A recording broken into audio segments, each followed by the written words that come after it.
Baba. Drew was there to stand in. Wow. Oh, he went to put the kid in the car, I guess. I think to make a bottle. Oh. Might be a while. Whoa. Uh-oh.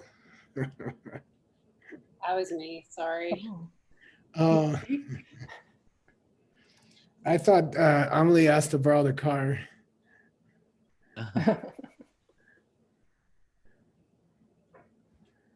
We could tell borrowing the car stories. I can tell loaning a car story to a 16-year-old. Uh-oh. Ew. That's a bad idea.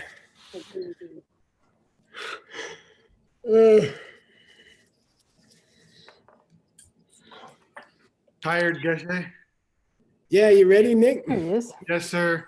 I will just make sure everybody has the ability to speak, and then, which they do. And Hey, then Nick, can you make a bottle for me? Raicilla. Oh.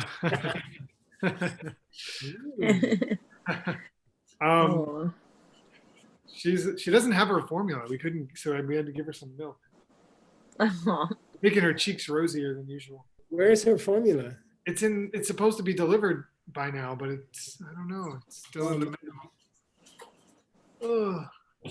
Anyway, so what we could do, we could just let people chime in and ask questions, or we could try to moderate it. Let's see how it goes. If it starts getting crazy, then everybody raise your hands, and then I'll pick people. We have our first Q&A. What's that, Seiji? We have our first Q&A on the Q&A section by Janice. Oh, okay, good. Well, we can check in there. Yeah, you can put your questions in here, but Janice, why don't you go ahead and just ask the question? Okay, thank you. Thank you, Nick. Thank you, Geshe Michael. Hi. My question is, can you have the direct perception of emptiness and not have bodhicitta? That's the first part. The second part is, can you have a direct perception of bodhicitta without seeing emptiness directly? There's different opinions, to be honest, but Tsongkhapa argues extensively in his Gompa Rabsa, famous book on commentary on Chandakirti, that he argues that you don't need bodhicitta to see emptiness directly. So he's a strong proponent of that idea. And, you know, you would expect a Hinayana person to argue it, right? But if the king of all Mahayana teachers argues it, that they can see it, then they probably can, okay? So now, could you have the direct perception of bodhicitta is what we call it, without seeing emptiness directly? There's some argument about it, okay? Generally, the lower middle way schools belief, which is that you would get bodhicitta on the first of the 5 paths, and then you would see emptiness on the third of the 5 paths, is the one that's generally mentioned. But personally, I think they are both connected chronically. I think to have the direct perception of multiple worlds, billions of worlds, I think your channels would have to be as open as they are when you see emptiness directly, and that's why in my opinion, it happens to you within the same couple of hours that you see emptiness directly. That's my opinion. Yeah. Thank you, Geshe. You're welcome. All right. If you do have a question, I'll tell you what, just write, I have a question in the Q&A thing, in the Q&A field. And Rebecca has a question. Yay. Hi. Yay. Thank you so much for teaching and all the mixed nuts and everyone for studying so hard. Yay. Wonderful to see that. So yesterday, Geshe, you said that if a person understood emptiness and they did one of the 5 misdeeds, Mhm. that like they could clean up their karma or they wouldn't they wouldn't fall. So Mhm. I thought if a person understood emptiness, it made the karma more powerful. There, you could argue that. I gotta think he was talking about people who had committed them long ago. And And- then later on, Yeah. I gotta think that, because I don't see how anyone who did perceive emptiness directly would ever do commit it. it. I mean, I don't think they could. Yeah. Yeah.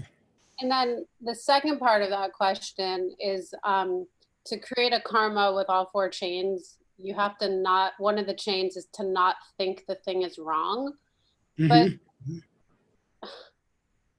then how does anyone get out of suffering? Because like would seem like the karma would be much worse if you understood what you were doing. If you understood the ramifications, wouldn't the karma be much worse than if you didn't think the thing was wrong at all? Yeah, I think that's pretty much a pretty common belief that we are taught in the monastery, at least, that you're lucky if you don't know your vows, because if you break them, it's less karma. You know, there's a joke like that. You know, But isn't that insane? Like I think the thing in the Bodhisattva vows is under questioning, you would express doubts about whether that was an important vow or a meaningful vow or something like that. Okay, something like that. Yeah. And yeah, you would just discount the importance of it or something.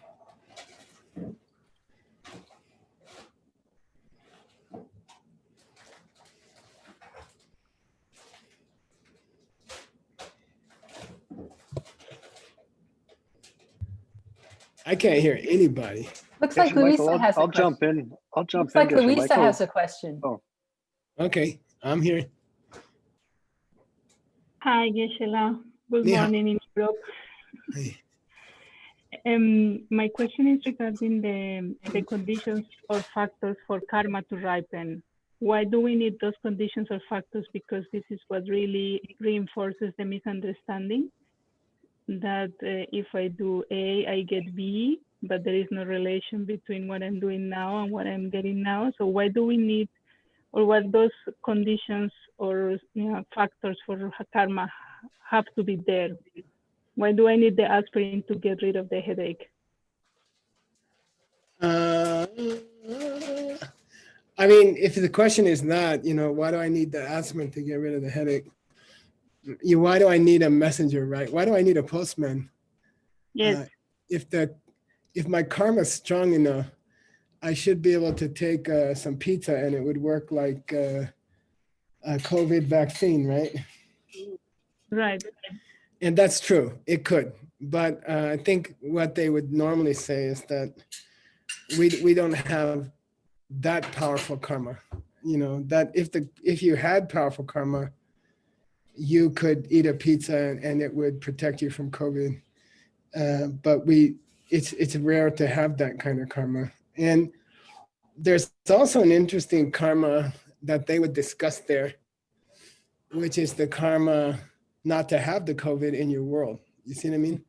So there's a whole long list of things that can't happen in the world of a good person that they don't need antidotes for. You see what I mean? Cool. Yeah. But why do we need in general conditions for karma to ripen? It's always because our karma is not powerful enough. Yeah, exactly. And if it was powerful enough, it could overrule the conditions. For example, the conditions for life, one of them is that you should be able to breathe and that your body should be warm. But we just read a sutra about the medicine Buddha, about people living between planets in the darkness with no air, you see? So that's also possible, yeah. If you have the karma. When you get close to seeing emptiness directly, for example, you can achieve kevala kumbhaka, which is spontaneous stopping of your breath. You cannot breathe for 10, 15, 20 minutes, and then you don't notice it. So it means that karma is supplying the oxygen to your blood and not the breathing. Okay, so you're right. But Okay, it's thank rare you. that we have that powerful karma. Yeah. What's probably more likely is if our karma was that powerful, we wouldn't have gotten sick in the first place. That's what I'm saying. Mm. Yeah. Yeah. Thank you. Nice question. I didn't. Can you interpret that one, Nick? The question? Yeah. Oh, she said, "When's my mush peas coming? My pea mush." When's my next? Hey, Veronica, when's my next ball? Nobody's written anything now into the Q&A. Aha! Of course you may, Anton. Go for it. Yeah. Okay, the best kind of surfboard for Bali is the twin fin. I wouldn't use I wouldn't use a single fin in Bali. Yeah. Thank you, Geshe. Thank you for this amazing classes. So my question is, we are used to this explanation which you gave to us, like that when we see an object, we see an actually we're seeing a picture which is coming out of our seed, and it's kind of the picture we have is like some image moving from some part of our mind towards the object, and this is how we think it is true right now. But at the same time, when we study, for example, Arinagarjuna, we say that there is no coming and there is no stopping. So this process of image coming from our mind and going towards the object, it's not like that. So is there any other way how we can look at this process of seed ripening that would maybe bring us a little bit closer to what's happening really there? Yeah, it's a good question. I think the mind-only school and words text on Kunshi, Alaya Vijnana, it satisfies different people who are not the idea of the image, luminous image coming out of the mind and coating the object like chocolate on ice cream is not attractive, or it doesn't really do it for some kinds of people. And then they read the mind-only Alaya Vijnana thing, and it just hits them immediately, and they can immediately start being less angry with their husband, you know. So I think those lower middle way and the mind-only school explanations, alternate explanations to the luminous image thing are valid, and they will help different kinds of people who are attracted. They want to try a different method to get to the same place. So I think it's one of the great things about the mixed nuts is that we are studying all the major schools. We are translating all the major schools. And I think, and finally, after 3.5, 4 years, I can say the mixed nuts are becoming pretty good translators. And it takes 3 or 4 years just to get to where you can do sentences, you know? So I have to say, it's amazing to me that we haven't lost any translators. All the mixed nuts stayed, and they're all working hard. And for me, you know, 50 years I've been trying to find some translators, and it's great. We're in a position, and now there's more and more people interested who can read Tibetan, pronounce Tibetan pretty well. We could expand the mixed nuts, you know, or we could do what Shenzong did in China. So I think what I'm saying is that if we have a lot of translators, we will print different books with different explanations of the luminous image. And then people who are attracted to not thinking an image is coming out of the mind and going to the pot, which it probably cannot, right? The people who don't feel people who feel that doesn't feel exactly enough for them will find something in the other Mixed Nuts books. So I'm really, really, really happy that we have enough translators and now enough people in other countries all over the world to help to translate. It's going to be a big party for everyone who wants Dharma, because if the book doesn't attract them, they can try the other translator's book. And to me, that's very exciting. Yeah. Thank you, Geshe. I never had success with so many people. And the people coming to class now, like 70 people, something, they're all amazing. So we got to find a way to create more translators. Yeah. Awesome. Jin Zhuang, I'm sure, has a good question. I'm not sure if a good question, but hi Geshe. I understand the Mixed Nuts are translating like the major schools, but I was just wondering if there are books on Buddhas like Tara, like their stories or practices, and will the Mixed Nuts translate them? Because I was thinking about how they are the true superheroes instead of Power Rangers or Marvel heroes. The children can learn about them, whether as illustrated books or cartoons, or even for adults as books or films. Yeah. Yeah, good. I think today actually was the first day that we ever read a history book, really. And I think it's cool if we can read other ones. It's very cool. There are amazing stories, like we translated the biography of Niguma and Naropa, and those are part of the advanced ACI courses. And those stories of their lives are amazing. And I have a feeling that sometimes they affect people more than the philosophy. So yeah, so tonight we started with Vasubandhu's life story. And definitely we can do it with other people. The Medicine Buddha books that we're translating, we are hoping to translate about 800 pages. And we've done a lot of the preparation already. It's finished. We just have to start writing it. So we have about 10 different commentaries for Medicine Buddha practice. They include, right now we're working on an animal liberation text for Medicine Buddha. And we finished the initiation text. And we're gonna do the fire offering text. We finished the consecration text. We finished 2 sadhanas. We finished the mantras, and we finished the long sutra. And we're almost finished with the short sutra this morning.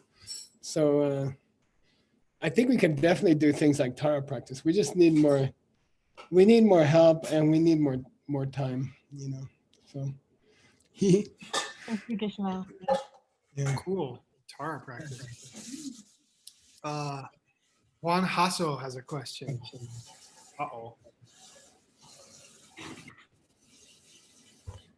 Uh-oh. Hey, hello, Geshe. Hi. Good night. Thank you so much for all your work and help. Yeah, thank you too. So the question, it's a little related with what Anton was asking. Okay. I was wondering about when we are talking about these mental images or luminous images, how can we think of them when we are trying to analyze like non-physical things, like for example, concepts like beauty or wealth? If we try to do this exercise on Chi Chedrak or looking for it on its parts or other than it on themselves, or looking in the whole. For physical things, now I can understand like the pot. But then when we're talking about like abstract concepts like wealth or beauty, how can we do some exercises on it? What was the 2 examples from Words text? You guys remember? It was the same question about Kunshi. we finished talking about blue and how blue ripens from the foundation consciousness. And then Tsongkhapa was exploring what happens with these two conceptual things, which we covered today. Or was it Ben's text? We covered the we covered the 12 categories of scripture. Was that last night with Word? Yeah. Yeah. Okay. That was last night. Okay, good. Yeah, well, okay. So the same question came up in Word's text also. Okay, I'll check. And they said, look, there's highly conceptual things. There were two examples. One was the 12 categories of scripture, which are highly subjective. And what was the other example? Do you guys remember? Word? It's maybe Word's not there. I don't remember the other example. Yeah, but you know, you would have to say they also come from us. Okay, you'd have to say that highly theoretical things also come from us. And the question is going to come up in Word's text. Okay. Okay. And actually, I think if I'm a mind-only school person, I might say that highly conceptual and theoretical perceptions are coming more than blue and circle from language that I used over many lifetimes. You see what I mean? Language that I used over many lifetimes. Ngunjuki Bakchak. It's called Ngunjuki Bakchak. So maybe I used those divisions for many, many lifetimes. And so they come up in my mind because I have a seed for them. But they don't come up as much from luminous images. How's that? Very interesting. Yeah, okay, cool. Thank you very much. Earl has a question here. You can say it. Yeah. Earl, you got vocal possibilities? Yeah, sure. I'd let him. Okay, go ahead. Just as I wrote, I was just teaching course 18 and running into where we divided Hinayana Mahayana according to view as opposed to motivation. And I was curious what made mind only qualify as a Mahayana, especially as there's still a functionalist school. Like at what point do we flop over into Mahayana according to view? Wow, that's a good question. Let me express the question. In one way, the mind-only school belongs to the lower schools because they still believe that there's something in fire that is hot, right? Something inside of fire that makes it hot. If something is doing something, it must have a nature. So they still believe that kind of self-existence, okay? But when we divide the four schools into Mahayana and Hinayana, they get separated from the two lower schools and they get to be Mahayana. Now there's two ways to explain how the schools are split into Hinayana and Mahayana. One says that they have different viewpoints on emptiness, more sophisticated. And one says that they have the concept of trying to save all living beings, or they don't have the concept of trying to save all living beings. And that's what makes them Mahayana or Hinayana. So I think Earl's question is cool because if the division between the four schools and Mahayana and Hinayana is ultimately done by their viewpoints on emptiness, then shouldn't the mind-only school be a Hinayana school? That's what you're saying, I guess, right? Yeah, that's succinct, yeah. Yeah. Or just where that line is. Yeah, I got to think about that. We got to think of something that the mind-only school has to say for itself, which would be would be good enough to be considered advanced compared to a sutrist?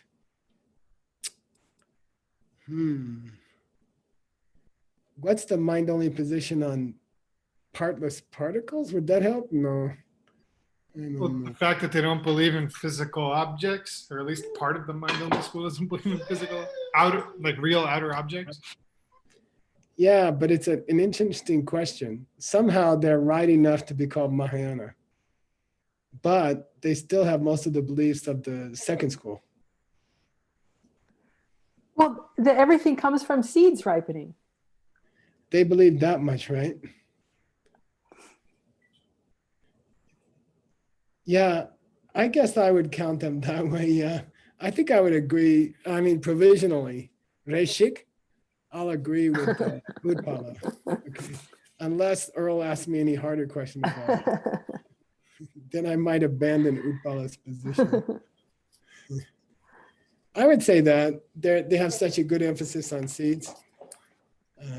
What else divides them?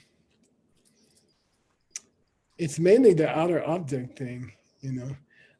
Stanley, I was interested to read in Chinese that Mind Only School has two names in Chinese. One is Mind Only, and as if I understand it correctly, the other is the Three Characteristics School, right? Oh, yeah, because they're famous for that. I did read that before. I gotta turn you up. What'd you say? I did read that before. Yeah, cool. Yeah. I think especially in Japan, it got called the Three Characteristics School. So maybe, Earl, it has something to do with the three characteristics. Well, it seems like we've talked about the outer object or the shenwan, that maybe the secret is in there, but I don't know.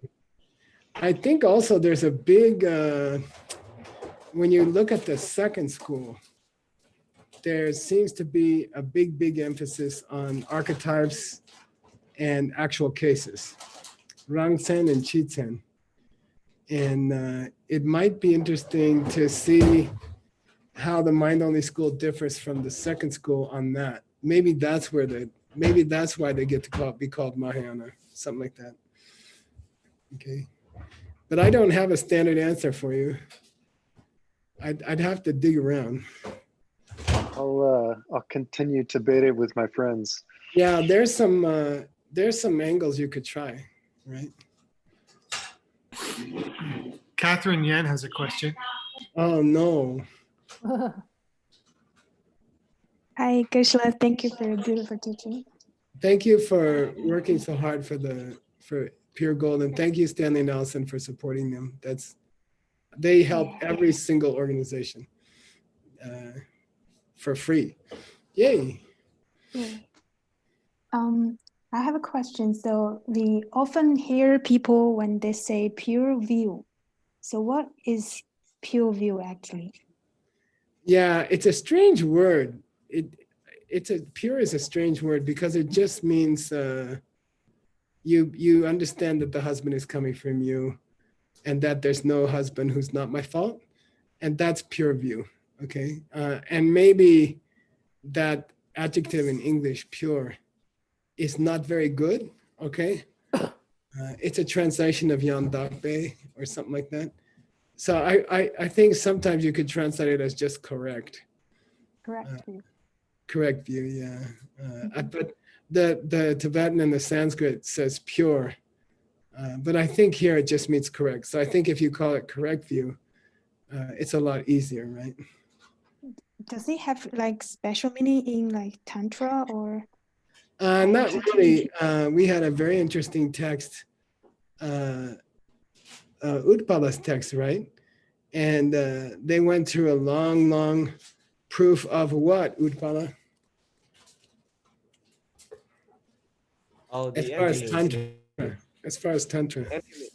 The emptiness in both secret teaching and open teaching are the same. Oh, sorry, I had my mic off. Oh, yeah. There's no difference between them, between the open teachings and the secret teachings and what emptiness is. In fact, the Tantras tell practitioners to go and review the Prajnaparamita for details. Cool. Yeah, so I don't think the pure in pure view is unique to Tantra. I think it's used in Sutra and Tantra, and it just means correct. Okay. Thank you, Krishna. Thank you, Venerable Paula. Oh, there is a pure view. There is a pure view, though, in the higher teachings, Vajrayana, which says that the people around me are trying to help me, that they are advanced and I'm not so advanced, and they're trying to help me, like let me teach classes and stuff like that. Okay. That's a pure view. Thank you. Kelly, you want to ask your question? Who? Kelly Tan. Yay. Hi, Geshe. Hi. My question is, how does Chi drug helps to trigger direct perception of emptiness? Oh my gosh. That's a tough question. I lately, as I teach it in DCI level 7, and we talk about the difference between car and a car and the car, I think it brings you closer to understanding the role of the luminous image. I think that's the key. I think when you talk about the difference between car and the car and a car, I think then you get very sensitive to how much of what you think the car is really just a mental picture. So when you do those meditations in DCI level 7, I think it brings you closer to understanding how much we use images when we think we're talking about real outer things. And that kind of gets close to the mind-only school. So I'm really happy. In the monastery, we don't study mind-only very much. And I think it's a big loss. I think going through words text has been a great exercise for me personally. It helps me understand a lot more about this Chi. So I think Word should write a commentary on the connection between mind only and Chi.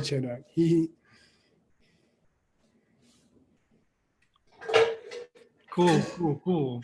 We have somebody named Anonymous Attendee, anonymous attendee. Oh, okay.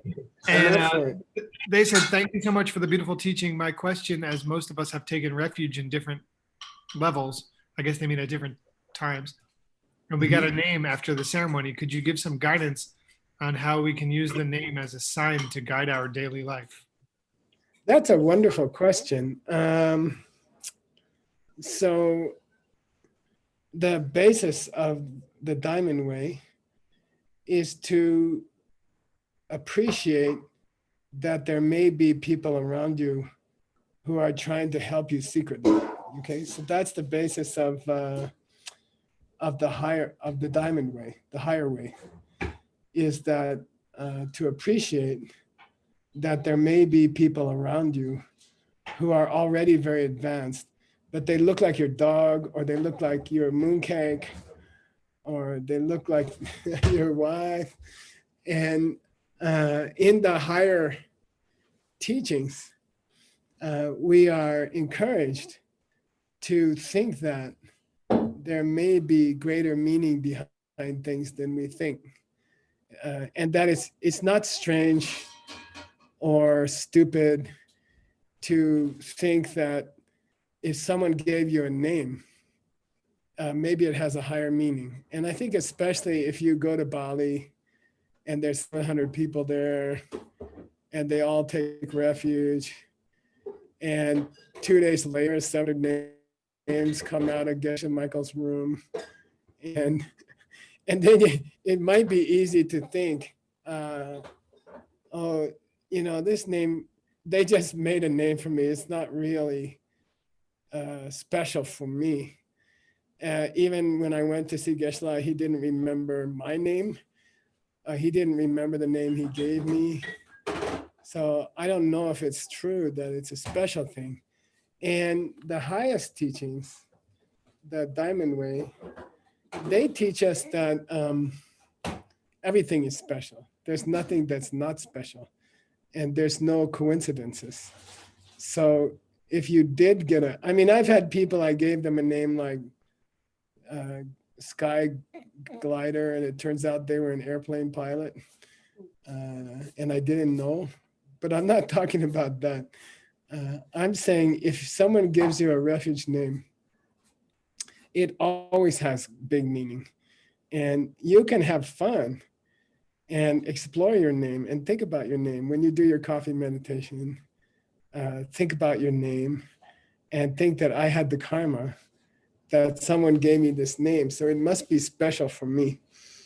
And in the higher way initiation, we drop the flower petal on the different colors representing the different Dhyani Buddhas. And especially something like that, it's special. There's something special. It's meant for you. Something special meant for you. So I encourage you to have fun with your refuge name. And there's definitely a meaning why you got it. There's definitely a reason why you got it. And it's a deep reason. There's something deep there, okay? Nick, who's next? I got 9 minutes. Yeah, we have, I think, 2 more questions. My Jewel boss has, is waiting for my dinner. Jewel has a question. Yes, Goshila. I would like to ask, as we learn that discrimination is a source of the, all the conflicts, then when I think about Nick at all the powerful mixed nuts people, then I feel very inferior and very far away from reaching the DPE. But then when I think about those people who haven't learned about the ACI, then sometimes I feel, oh, maybe it's possible for me to achieve DPE. But I feel that both discrimination is actually toxic. It's like somehow it creates, I don't know, some kind of obstruction, some kind of obstruction for me to stay on this path. But then how we can use the discrimination in the way that it helps us to stay faithful on the path and believe that it is possible for us to achieve DP this lifetime. Okay, cool. I'm gonna show you something. I'm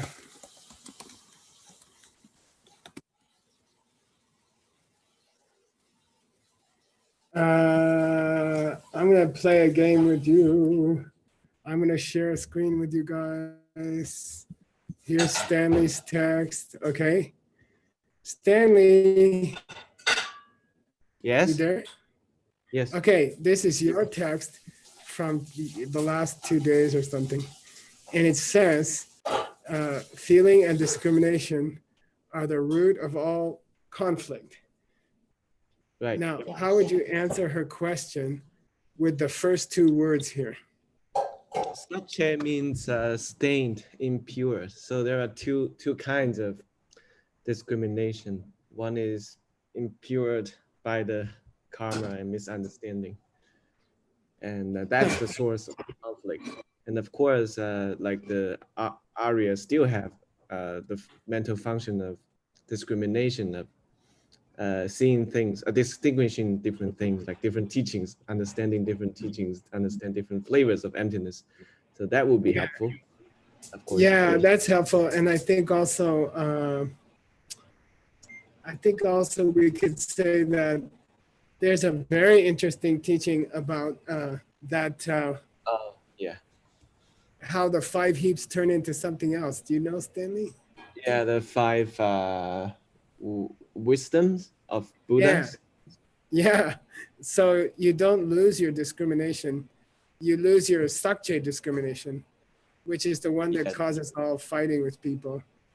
And then you can, actually, if you keep that discrimination, it will become a very high kind of wisdom later, okay? So discrimination is not bad. If the wife can discriminate between the husband who comes from her and the husband who doesn't come from her, then she will be successful in the kitchen, okay? like that. So there's good discrimination. Yeah. Okay, one more question, Nick. Okay, this is a cool one. Hey. If everything is coming from seeds, then Dharma, this is from anonymous attendee. If everything is coming from seeds, then Dharma is coming also from seeds. So could some person lack the seeds about emptiness and the way the world really works? If yes, how does that person experience life? Oh, yeah, wow. Actually, if you appreciate the mixed nuts, I was listening to you guys this whole 10 days. I was looking at the people who were listening to the mixed nuts, and in my life, I never found, that kind of people who are that interested, who can survive Adam's text and Ben Kramer's text and Nick's text and Word's text and Xiaoping's text, and anybody who would want to listen to this stuff, who would want to listen to the mixed nuts, it's amazing to me. You guys are amazing. We call Kawa Chen. What's Kawa Chen, you guys? Count them. Very fortunate people who have Bhagavan. Yeah, you have special seeds. You have special seeds. If you think the mixed nuts are not crazy, you have special seeds. You have very unusual, good seeds, and you are very, very special, extremely special, who are interested in the mixed nuts. And then 99.9% of people, they're not interested at all in the mixed nuts, and they don't have kawa. Yeah, and I would say they probably cannot see emptiness in this lifetime. Not possible. So I guess we all have to work hard and translate these things into many languages. And I think DCI is important that we teach people how to use these ideas in their real life. And then people will be interested in the mixed nuts more and more. And then they can have these experiences. Until you have those direct experiences, you are like you're walking through Shenzhen or New York, and you can't read signs. You can't read, And so I think all of us who are on this call, every one of us who's on this Zoom call, we have special seeds. And we also have special seeds to spread the mixed nuts. And I think it's in the last few months, I just start to feel very, very happy that so many people are interested and they can become teachers. And it makes me have a lot of hope for this world. So that's all, Nicholas. I gotta go eat dinner. Wow, whoa, Geshe, that was beautiful. And I'm not gonna keep you, but we have you for one more minute to just once again thank you for your vision. Thank you for envisioning all this to happen. It's like unbelievable, and I don't think any of us knew that this could happen. So it's incredible. And my experience of all these people here is I'm so impressed how fast everybody's absorbing. Yeah. It's unbelievable. We have to create another level of transfer. I know, yeah, it's escalating fast. I was noticing that too. So we'll do it. It's I think the most important thing is to choose a name like equal to mixed nuts. All right. Okay. Any idea? I don't know. Fried tofu? Mooncake box or something. I don't know. Fried rice. Fried rice. Yeah. All right. Well, have a good dinner. Agong is going to rest. I'll see you guys in 2 days. All right. Thank you, Geshe. Have a great rest. Thank you. Thank you, Geshe. Thank you. Thank you, Geshe. Thanks, Geshe. Love you. Thank you, everybody. Yep. Thank you, Nick. Thank you, Nick. Have for a great all the day. hard work. Translator. Thanks, everybody, for Thank you. We'll talk to you soon.